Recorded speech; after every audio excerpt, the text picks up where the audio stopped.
Hey guys, and welcome back to Lights Out Latest. My name is Marina. I'm here with Tristan and Zoe, and we've got a bit of a different episode for you guys this week because there's no F1 race. We hope you guys have been enjoying your weekend, but we're going to go ahead and do a bit of a game show this week. But before we get into that, we want to start with some breaking news. I don't know if you guys saw this. This is big breaking news. Oh yeah? Apple put in a $2 billion per year bid to be the sole global streaming service for F1. They did it with the MLS, and now they want to do it F1. What do you guys think? I did not see that. Did That's not see that either. That I eh, didn't. I saw it, but I didn't see it coming. It's very out there. I mean, they did do it with the MLS, so I guess yeah. it kind of makes sense for them. This would take place starting 2025 because they still have current contracts with Sky Sports and everything else. hmm But we could have a very different way of streaming F1 starting in the very near future.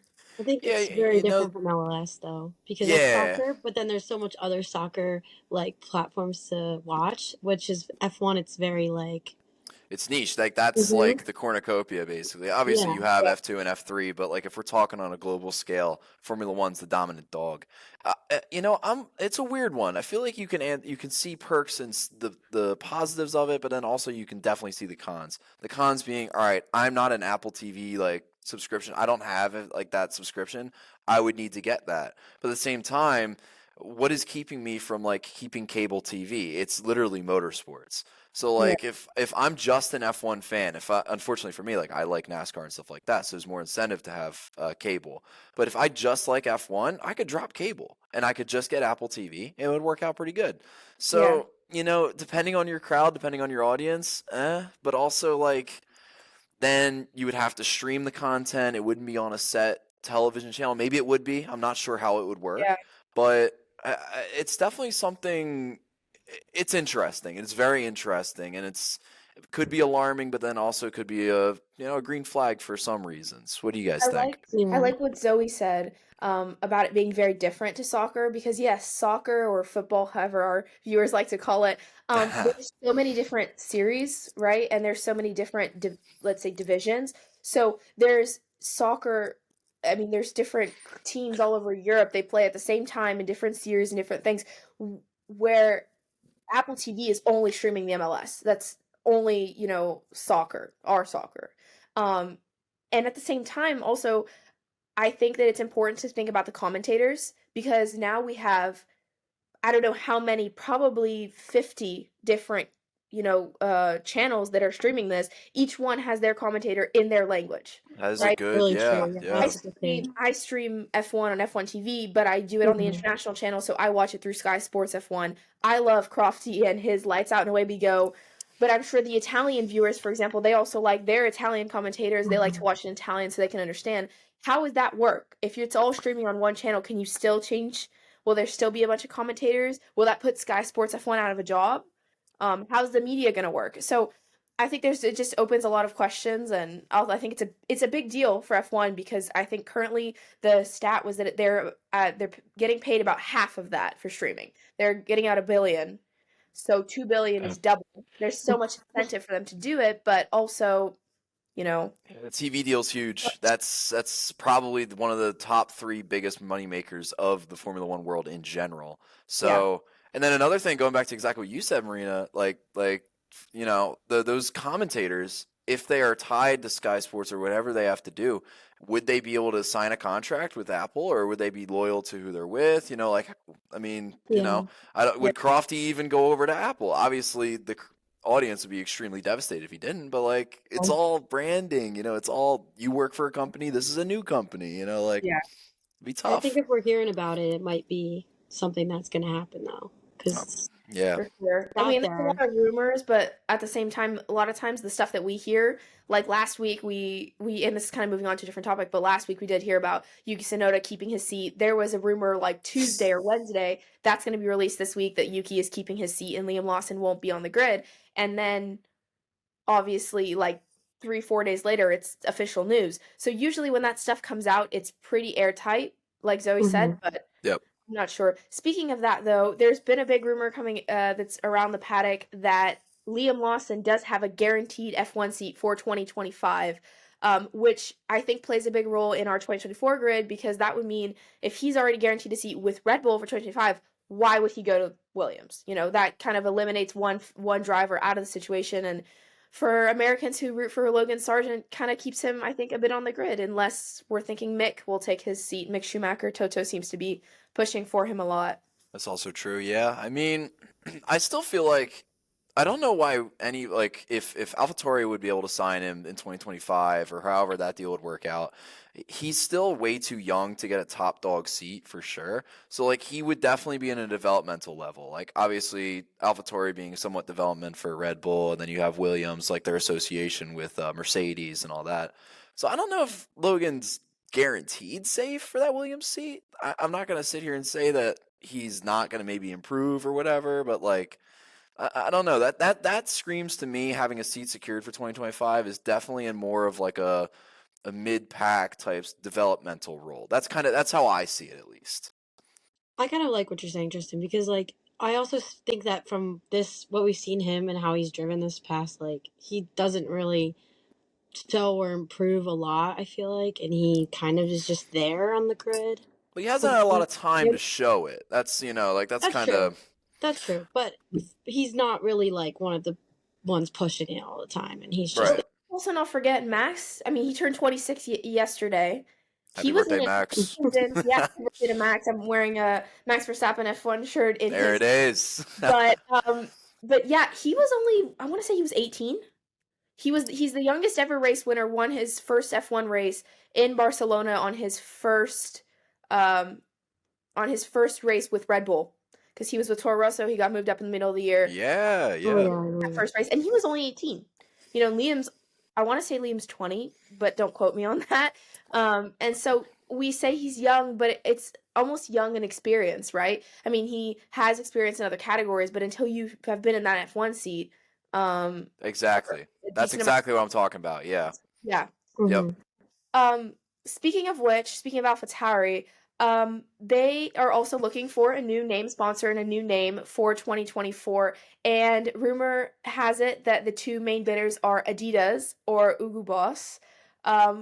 It also kind of links with AlphaTauri going back to being a true Red Bull sister team, and them taking as many parts as legally possible in the F1 world from the main team from Red Bull, making potentially the AlphaTauri for next year a carbon copy of this year's Red Bull.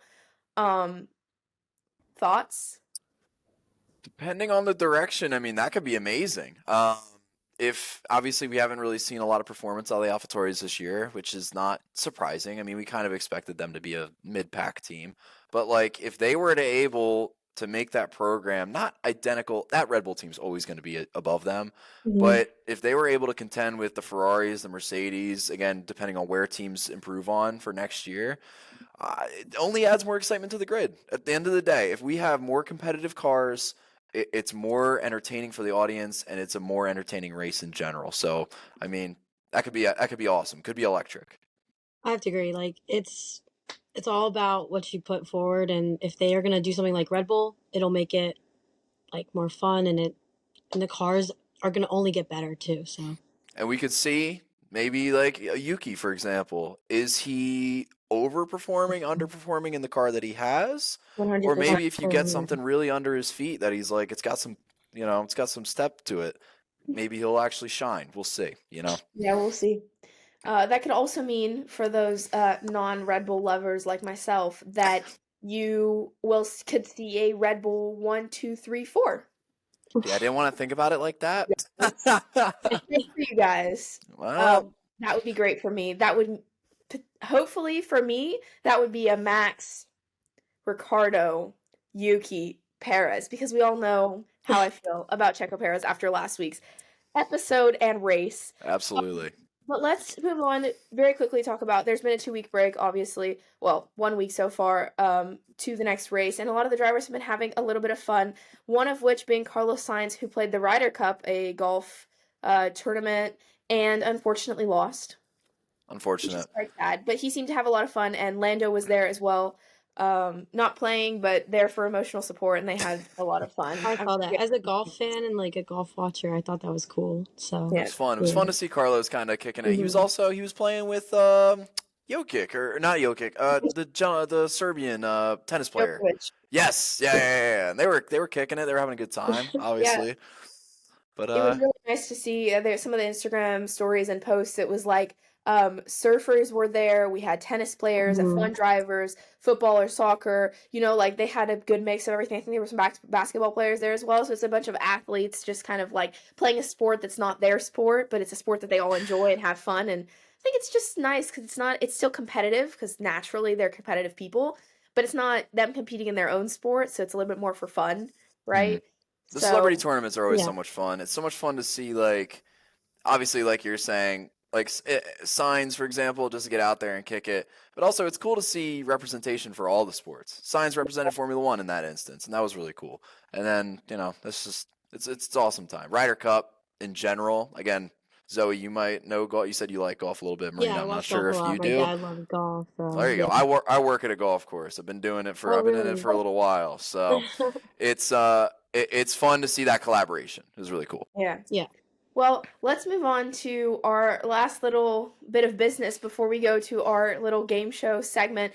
The destructors standings. This is a very important topic, and I think it ties in a bit to Logan's seat as well. Logan is number 1. He's leading the destructors championship at the moment, with $2,794,000 in damage so far this season. Man.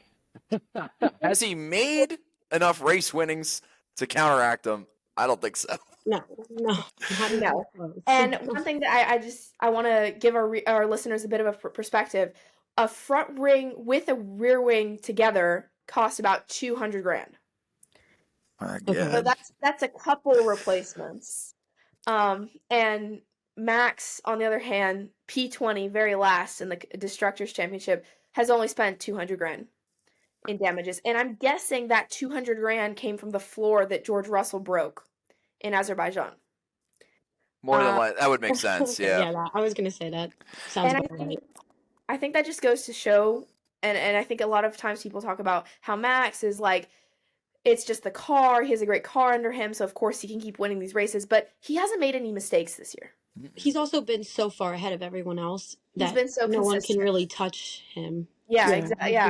I mean, if you qualify on pole, pedal to the metal on the first lap, I mean, he takes out a second or two, and then nobody can touch him. Yeah. If he's making mistakes in qualifying, like Checo has been, then you're in that midfield and open to getting more damage. You're having to make those gutsy overtakes, like we saw him try and do last weekend.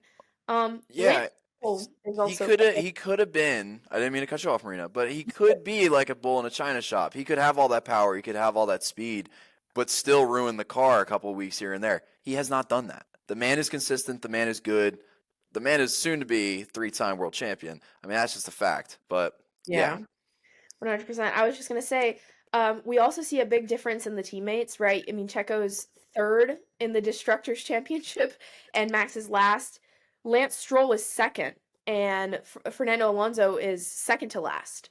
So it's such a big difference. I think it shows why in the actual Constructors Drivers Championship, there's such a big difference in them. It's consistency. Absolutely. And whether or not that damage is affecting potential development, for example, for Williams, in Logan Sargent's case, is that going to affect how much they're able to develop going into next year because they're having to spend so much money on rebuilding the car that Logan's been breaking? But I don't know. I thought it was an interesting little stat for us to look at. Yeah, and you could even look in the middle of the list. Like, look at someone like Nico Hulkenberg or like Yuki Tsunoda. They're about 2/3 of the way down, and they're running like near the back. They're not really running that competitively, but they're also not tearing up the car that much. That's another telltale sign where, like, is it the driver or is it the car? I mean, it could be a little bit of both, but that's showing a little bit more of they're not tearing it up too much. So maybe it's more the car. I was gonna say it's interesting about DeVries and Ricardo being like right there with each other in the same Exactly the same. because they've both been like in and out with DeVries isn't so on the. how many races DeVries raced? So that one is Couldn't Nick have been- DeVries and Eddie Ricardo combined because Ricardo only did that one race. Oh, Yeah, okay, gotcha. Okay. Think, but I could be I was wrong. I thinking- read these stats were from online, and of course Okay. we do have to mention that these are all approximated, so we Yeah. have no way of knowing this is actually what Yeah. the team spent, but this is what we're assuming, or people have speculated, I guess, that they spent. But that is it's interesting, I think, to see maybe Yuki Tsunoda being in the bottom half. Maybe he hasn't pushed enough. Also true. Also true. Maybe he hasn't Absolutely. taken enough chances. And tried. Bottas is always he's second to last. Did he push enough? Is he taking enough risk? If he, or is he just good enough to take the risk without causing damage to the car? That's kind of what I was saying last week. I was like, these old guys, they got skill, they've got years. Are they really kind of like you see Fernando? Yeah, he's been putting in some effort this year. He's got a couple of podiums, doing some work. But like Bottas, he's just kind of been, Sunday driver back there for most of it. So is he really putting in enough not effort, but just like you're saying, heart? Is he really getting the edge of the car what he can? I don't know. Who knows? All right, let's go ahead and start our little game segment. First and foremost, if you guys are watching on YouTube, thank you. If not, we also have on Spotify, and if you guys are on Spotify, check out our YouTube. For this segment in particular, it would be nice to be on YouTube so you guys can kind of see the pictures and stuff. If not, I will try my absolute best to go ahead and talk about it as much as possible so you guys can kind of imagine what we're doing. The very first thing we're doing is Stewardle. Yes. So been excited for this one. let's open that. If you guys don't know what Stewardle is, it's basically Wordle, but you got to guess the driver. Do you guys want to give me a starting driver? So the rules are it's from 2014 onward, right? It's not like everyone ever. Is it? Okay. I think it's so. 14 or something like that. But like for example, Fernando Alonso, his rookie year was way back when. I honestly can't. I think it was 2001 maybe, but he's still on the grid. He's still active. Yeah, he's still racing. 2014 or later, then they are still an option. So Do you want to do Albon first? Oh, I like that. Go for it. Let's start with Alex. There he is. What's his Okay. All right. Oh, so the year in the race wins. That's actually pretty clutch. Okay. So obviously didn't race for Williams. And then the purple, if I'm getting this correct, that means the number is below that number. Correct. Right? So it's lower than his car number is lower than 23 and he's younger than 27. I think one thing they've kind of helped us out with this one. Zoe picked a good one. 2019, there were 3 rookies that year, so that gives us 3 options. We guess we have. I'm blanking so hard. Wait, did Nikita Mazepin? Did he? No, it was 2020. Not even. If you guys don't know the rookies, I can tell you. Or you I can't do that. Was Gasly a rookie in 2019? Pierre? Yeah. Pierre was before. Yeah. Okay. It's 18 maybe or 17. Okay. See, this narrows it down so much because just like you said, they're both on the grid. The other 2 drivers that were rookies this year, they are both on the grid this year. Oh, they are both on the grid. Okay. I have to maybe. I'm gonna say. When was Stroll? Was Stroll 2019? Stroll was definitely before. So what about Yuki? Yuki was after. That's what I thought. I thought Yuki was maybe 21 or something. 21, I think. Yeah. Piastri? No, this is Piastri's rookie year. Well, you're very close. Piastri is a teammate. Oh my God, Norris. All right, we're gonna go with Norris here. Well, it might not be Norris. There are 2 options to go from here. Then we nailed it. That's pretty easy. Okay. Golly, yeah, I would have struggled there. Funny, the other rookie was George Russell. Before that. Oh, okay, word for Williams. Russell and then We got really lucky with today's Stewardle because actually they just filmed videos together. They did like looking back with the 2019 rookies, and it's George, Alex, and Lando. Hang. So that's. Well, now I'm thinking about it. Actually, we should have known from the manufacturer, right? Because George started with Williams. Yeah. So oh dang, I didn't even think about that. Oh my God. All Well, right. it's always next week. Is blind rankings, and we took this segment from Today Sports, and it's been a bit all over TikTok. I'm gonna give you guys 5 drivers, one at a time. You have to rank them 1 to 5. Oh, I love this. And Yes. you don't know who's next. But of course, I think for the purpose of the show, let's try and get you guys to agree on a number. Yep. And then we Okay. can see who you guys put first through 5th. I guess we can kind of decide if you guys want to do you want to do like ranking based on who you think is performing the best this year, overall career? What do we want to rank based I on? feel like it should be maybe overall career, but Yeah, I think as a whole, Yeah. maybe not for the season. I'm saying like for example, if you put Hamilton on this list, I mean, how is he not at 1 at the end of the day? I mean, Yeah. so like at least yeah, for the whole thing, I think we should do as a whole. All right. Here is your first driver. Okay, Mr. Russell. All right. I mean, not having an have awful 5? year, not having an awful career either. Obviously, you have to discount some of those years when he was with Williams, because again, not a great car. But We have 5 positions, You right? have So a we car. could There's put 5. There is 5 to work with. I'm thinking maybe a Okay. strong 4, Zoe.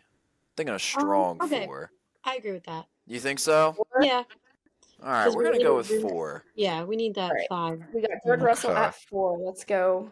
George Russell is at 4. Okay, 5. Oh no!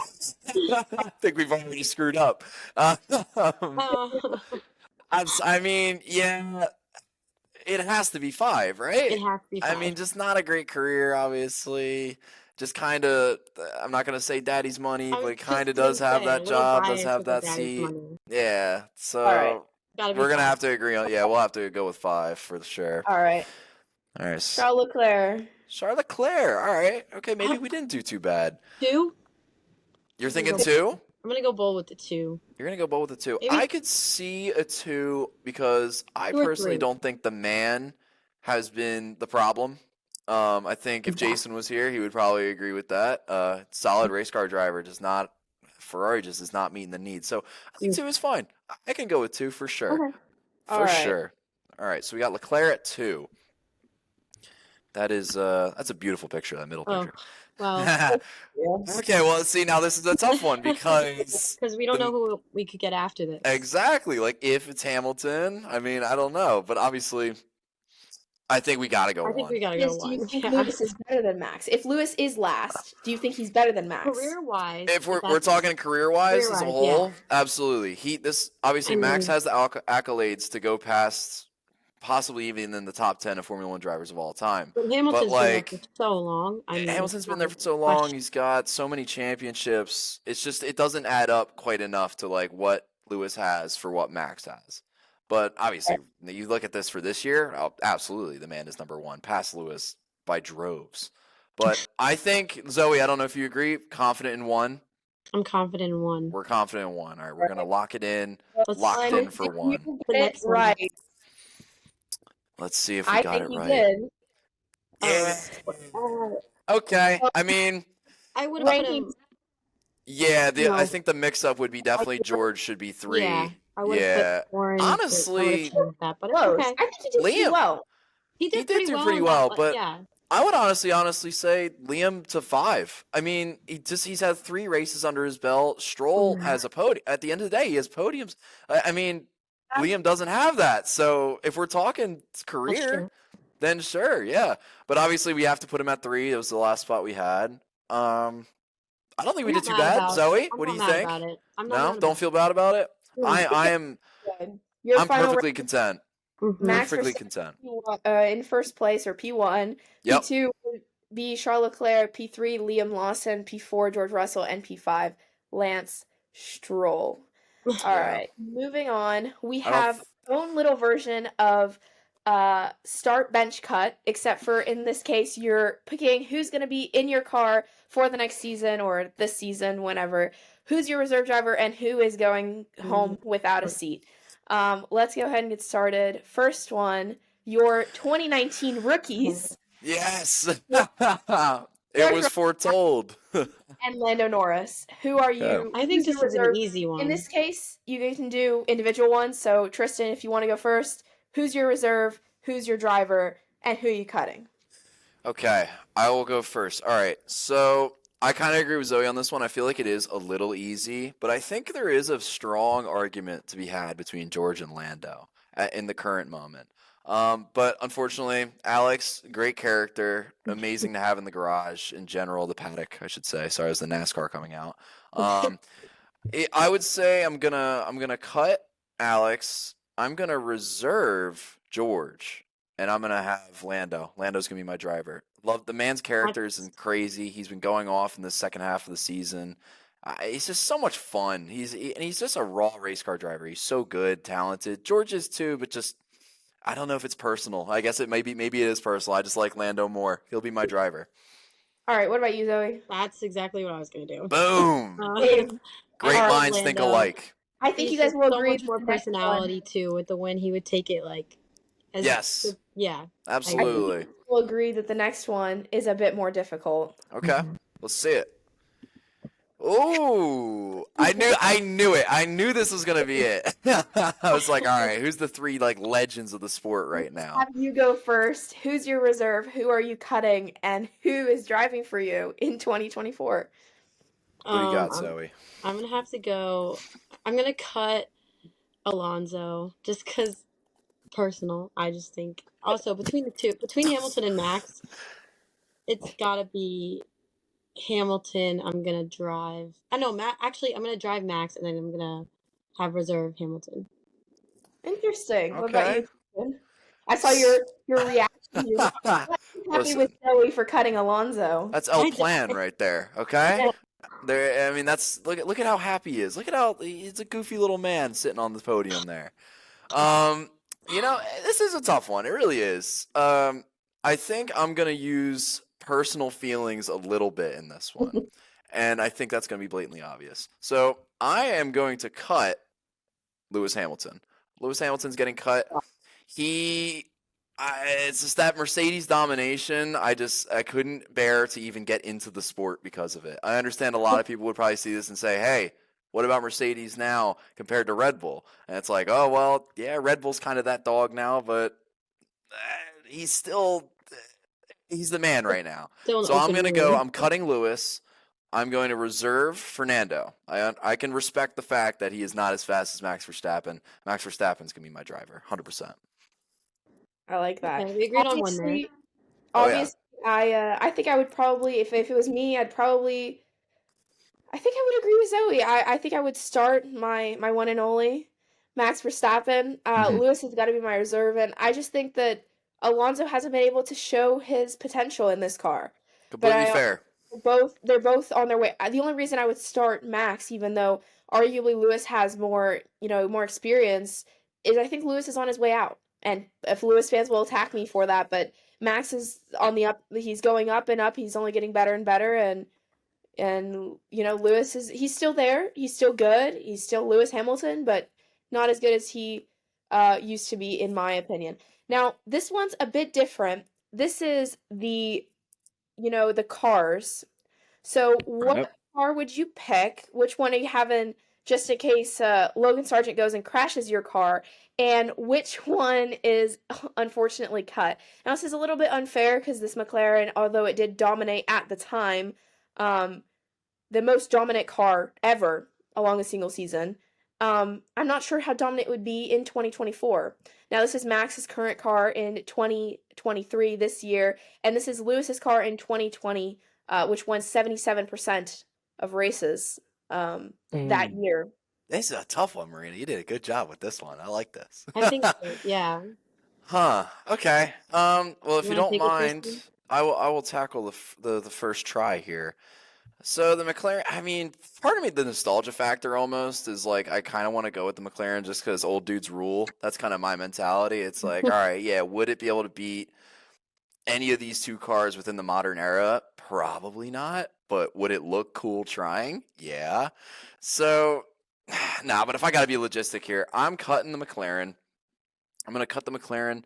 I don't know the statistics behind the Mercedes compared to the Red Bull. But again, like I said, first starting coming into this sport, the Mercedes was my worst enemy. I hated seeing that 44 up front every single race, every single day, and just you know what? That's where my heart's going. I'm gonna reserve the Red Bull car and I'm gonna start the Mercedes. Just seeing that domination when I was first getting into the sport made me think that car could never be beat, and I still think that today. So I'm gonna go with that. I'm gonna cut the McLaren, reserve the Red Bull, and I'm gonna start the Mercedes. Well, very clearly they can be beat because Mercedes, well, although they're second in the constructors, they have not been winning races this year. Yeah, but I, no. but I get the feeling. I mean, I for the opposite reasons probably would go the opposite because I hated watching Lewis win every race. I hated it too, but you gotta respect it. But yeah, exactly. Lulu fans are gonna hate us if we put Lewis, if we cut like cutting Lewis, you're gonna get some Delulu Lulu fans being like, "What are you doing? Lewis is the greatest of Exactly. all time." Yep. But everybody's entitled to their opinion. Yep. What about you?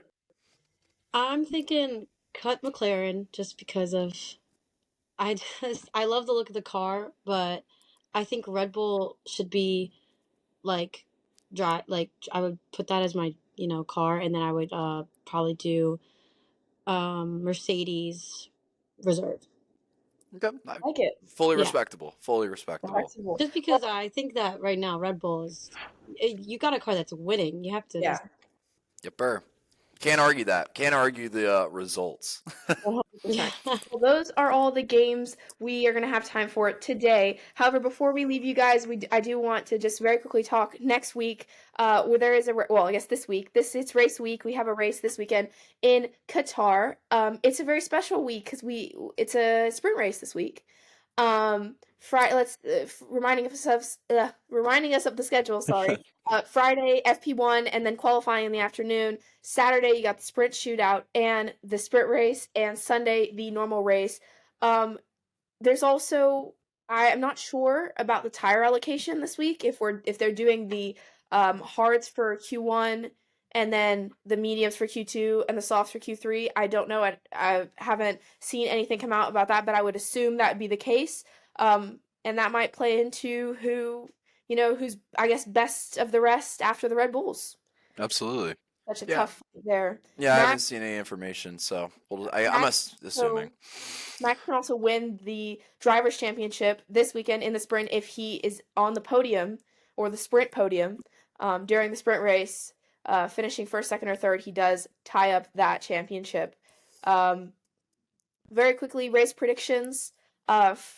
Tristan, you want to go first? Yeah, sure. So again, sprint, very excited for the sprint weekend regardless. It'll be a lot of fun. Qatar's a nice little track. I think I'm going to have to, not mixing it up. Verstappen, I'm having take P1, and I'm having Checo take P2. Like I was just saying about Lando, I love Lando on the grid, but I feel like McLaren's going to still have that almost the third, fourth place power, but I think Piastri's going to take it. I think it's going to be, we're going to go the two Red Bulls, 1-2, hoping for Checo to have a good weekend. Obviously, you don't like to see the man fail, but at the same time, it's, it hasn't had a great year. So hoping for him to get some speed, follow the 1-2 Red Bull, and then P3, I'm going Piastri. That's my lock. You totally read my mind with Checo as P2. As much as I don't like him, I think that it's going to be two Red Bulls on top, and then I think I'm just going to manifest Leclerc is oh, okay. All right. Fair enough. I'm also leaning the Ferrari way. For me, I still think Max is going to take P1. I think Red Bull had that off race in Singapore, and then now I think they're back on it, and they will be for the rest of the year. Like Verstappen said, Singapore didn't exist for them, and they're trying to win the rest of the races of this year. So I'm going Max P1, but I'm going Carlos P2 and Lewis P3. I think that the sprint race will help mix it up a little bit in terms of tires, and I think we could have three different structures on the podium this week. That's totally fair. I think Sainz is a good lock. Sainz is a good pick. I hadn't even forgotten about how consistent he's been recently. He's been very consistent after the break. So the big summer break, I think, kind of, I don't know if he was able to train differently, if he, just his mind, he just got it on lock, and he's been really great. second year, the second half of the year. Well, that is all from us. Thank you guys so much for watching, and I really hope that you guys enjoyed our little mini game show. We hope you enjoy your race week, and we will be back here Monday at 11:30 Eastern Time for episode 4 of the podcast. All Bye, right. guys. Bye. Rock on.